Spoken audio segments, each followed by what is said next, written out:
أعوذ بالله من الشيطان الرجيم. بسم الله الرحمن الرحيم. وَلَقَدْ آتَيْنَاكَ سَبْعًا مِنَ الْمَثَانِي وَالْقُرْآنَ الْعَظِيمَ. ہم نے تمہیں 7 دہرائی جانے والی آیتیں اور قرآن عظیم عطا کیا ہے. یہ سورہ حجر کی 87 نمبر کی آیت ہے. اس میں جو لفظ آیا ہے مثانی، یہ لغت کے اعتبار سے اس کا مطلب ہے دہرائی جانے والی، یعنی وہ آیتیں جو بار بار دہرائی جاتی ہیں. 7 آیتیں. فاتحۃ الکتاب کو مثانی کہا جاتا ہے کیونکہ اسے ہر رکعت میں دہرایا جاتا ہے. صحیح حدیث سے یہ ثابت ہے کہ اس سے مراد سورہ فاتحہ ہے. ام القرآن ہی السبع المثانی والقرآن العظیم. حضرت ابو ہریرہ رضی اللہ تعالیٰ عنہ فرماتے ہیں کہ رسول اللہ صلی اللہ علیہ وسلم نے فرمایا کہ ام القرآن ہی سبع مثانی ہے اور قرآن عظیم بھی. سورہ فاتحہ 7 آیتوں پر مشتمل ہے.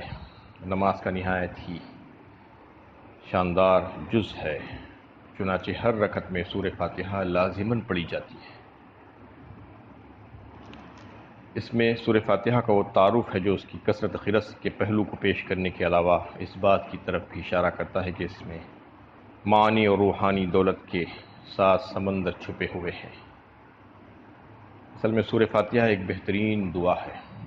اللہ تعالیٰ کی حمد و ثنا و تعریف، اللہ تعالیٰ کی قدرت اور اس کے اختیارات کا اظہار کرتا ہے بندہ.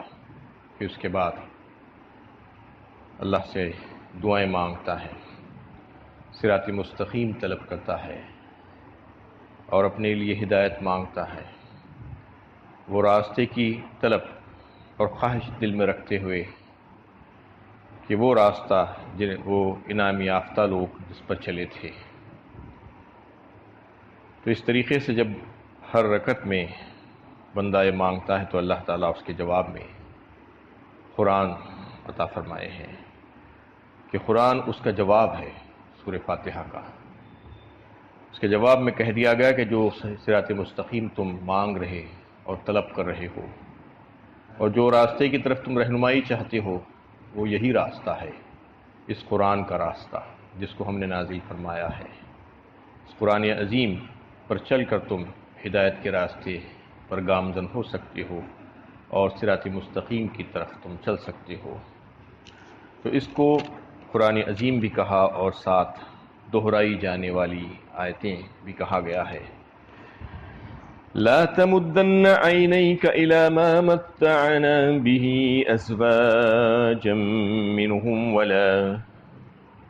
ولا تحزن علیہم واخفض جناحک للمؤمنین. تم اس سامان دنیا کی طرف آنکھ اٹھا کر بھی نہ دیکھو جو ہم نے ان کے مختلف گروہوں کو دے رکھا ہے، اور نہ ان کی حالت پر غم کھاؤ اور مومنوں کے لیے اپنے بازو جھکا دو.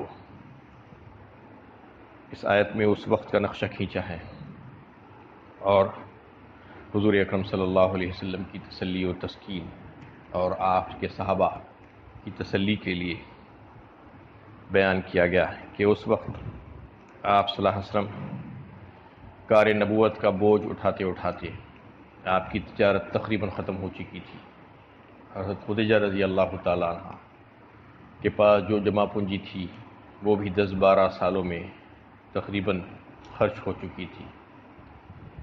آپ صلی اللہ علیہ وسلم کے ساتھ جو لوگ اسلام میں داخل ہو رہے تھے اس میں جو نوجوان حضرات تھے ان کو بہت سو کو تو ان کے گھر والوں نے گھر سے نکال دیا تھا، تو وہ تقریباً ساری نعمتوں سے محروم ہو چکے تھے. اور دیگر جو حضرات جو تجارت پیشہ تھے معاشی مقاطع کی وجہ سے ان کی تجارت بھی تقریباً ختم ہو چکی تھی. اس کے علاوہ ایک بہت بڑی تعداد ایسے حضرات کی تھی جو غلام، جو موالی کہلاتے تھے، جن کے پاس کچھ بھی نہیں تھا، جن کی کوئی معاشی حیثیت ہی نہیں تھی. اس کے برخلاف قریش مکہ اور اس کے بڑے بڑے سردار جن کے پاس مال کی ریل پیل اور دولت کی کثرت تھی، ہر قسم کی آسائشیں ان کے پاس تھی، وہ مزے اڑا رہے تھے. ان کے تعلق سے کہا گیا کہ ان کی طرف مت دیکھو۔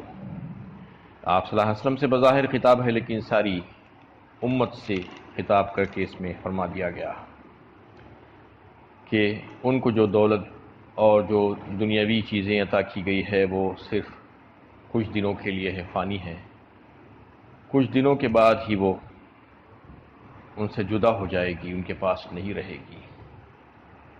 اور آپ کو ہم نے جو دولت، جو عظیم قرآن عطا فرمایا ہے، اس دولت کا کوئی مقابلہ نہیں کر سکتی کوئی دولت، ساری دنیا کی دولت اس کے سامنے ہیچ ہے۔ اور آپ صلی اللہ علیہ وسلم اور آپ کے ساتھیوں کی جو علمی اور اخلاقی طاقت اور دولت ہے، وہ ان کی مادی دولت کے سامنے بہت بڑی ہوئی ہے، اس کا کوئی مقابلہ ہی نہیں اس کا۔ ان کی جو مادی دولت ہے وہ تو وہ کیسے کیسے طریقوں سے کماتے ہیں، حرام حلال کی تمیز کے بغیر، اور پھر خرچ بھی ویسے ہی ناجائز کاموں پر خرچ کر دیتے ہیں اپنے مالوں کو۔ وہ خلاش اور مفلس بن کر مجرم کی حیثیت سے ہمارے پاس حاضر کیے جائیں گے ایک دن، اور آپ تمام حضرات بڑے معزز ہیں، مہمان بن کر ہمارے پاس آئیں گے، اس لیے ان کی طرف بالکل بھی نظر مت ڈالیے۔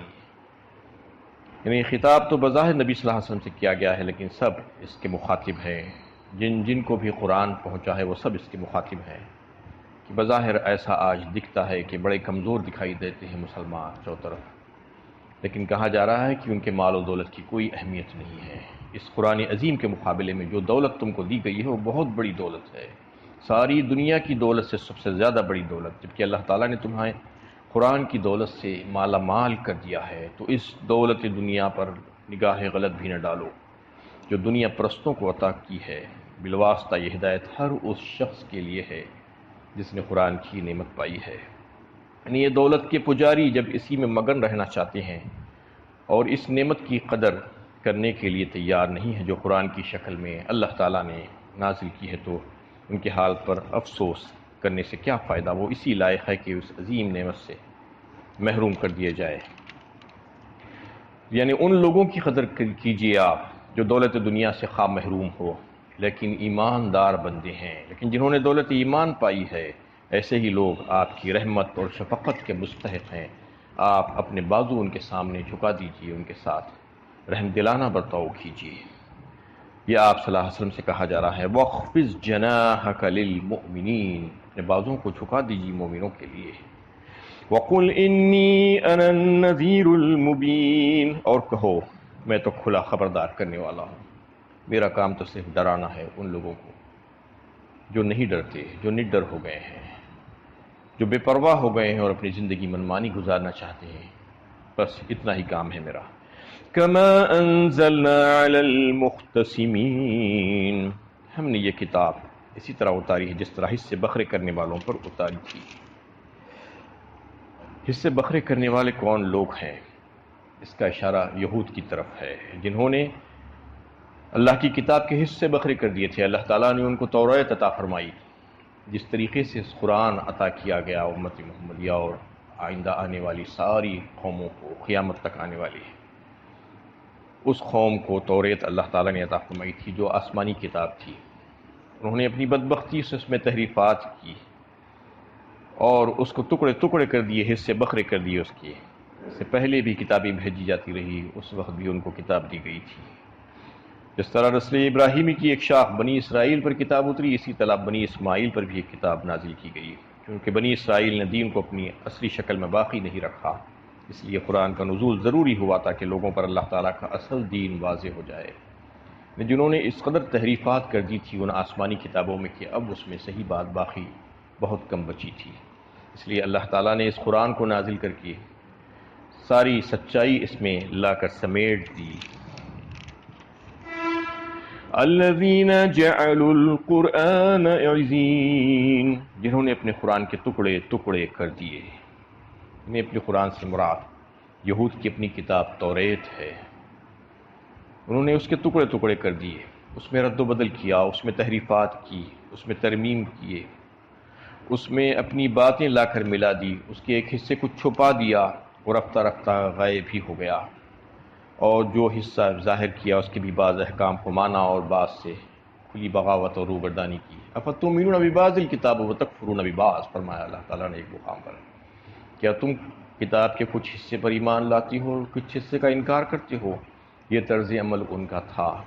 آج امت مسلمہ کو بھی یہ کہہ کر بتایا جا رہا ہے کہ ان لوگوں نے بھی کچھ ایسا ہی طرز عمل اختیار کیا۔ قریش مکہ سب سے پہلے مخاطب ہے اس قرآن کے۔ ان کو جب کتاب دی گئی تو انہوں نے اس پر الزامات لگائے کہ یہ آسمانی کتاب نہیں ہے، یہ نعوذ باللہ محمد صلی اللہ علیہ وسلم کی تصنیف کردہ کتاب ہے، یہ اللہ تعالیٰ کی طرف سے نازل کردہ کتاب نہیں ہے۔ تو ان کو چیلنج دیا گیا، اگر تم یہ سمجھتے ہو کہ یہ کتاب اللہ تعالیٰ کی طرف سے نازل شدہ نہیں ہے تو تم بھی ایک انسان ہو، تم بھی اس جیسی ایک کتاب یا کم از کم اس جیسی ایک صورت تو بنا کر لا کر دکھا دو۔ وَإِن كُنتُمْ فِي رَيْبٍ مِّمَّا نَزَّلْنَا عَلَىٰ عَبْدِنَا فَأْتُوا بِسُورَةٍ مِّن مِّثْلِهِ وَادْعُوا شُهَدَاءَكُمْ، اور تم اپنے سارے ساتھیوں اور مددگاروں کو بلا لو اگر تم سچے ہو تو، اور لاؤ اس جیسی ایک صورت۔ تم اگر یہ کہتے ہو کہ یہ اللہ کی کتاب نہیں ہے، انہوں نے اس کو کبھی کہانت کی کتاب کہا اور کبھی شعر و شاعری کہا، کبھی جادو کہا، اور کبھی کہا کہ اساطیر الاولین، یہ پرانے لوگوں کی کہانیاں ہیں کہا۔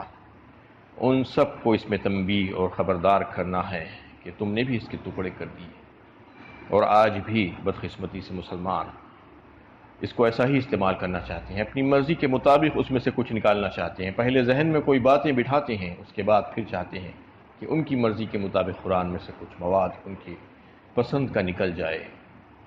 ایسا چاہنے والے گمراہ لوگ ہیں، کیونکہ قرآن کو خالی الذہن ہو کر ہدایت کی غرض سے پڑھنا چاہیے کہ قرآن جو ہدایت دیتا ہے وہ ہدایت پر عمل کریں گے، نہ کہ ہمارے ذہن میں جو باتیں ہیں اس کے مطابق قرآن سے کچھ آیتیں نکال کر ہم عمل کرنے کی کوشش کریں گے۔